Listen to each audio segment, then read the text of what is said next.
Я рекомендую вам скачать, купить приложение. Попросту поможет отследить, храпите ли вы. Если у вас апноэ, это когда вы задыхаетесь во время сна, задерживаете дыхание на минуту, а потом делаете резкий вдох. Эти все состояния, они также негативно влияют на качество сна, потому что вам попросту не хватает кислорода. Также, если вы храпите, надо постараться избавиться от этого. Как правило, три основные причины.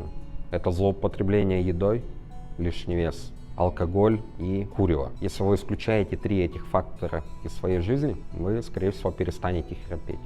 Если это все остается, нужно искать причину. У меня, допустим, была проблема, я храпел с самого детства. Проблема была в больших гландах и в искривленной перегородке носа.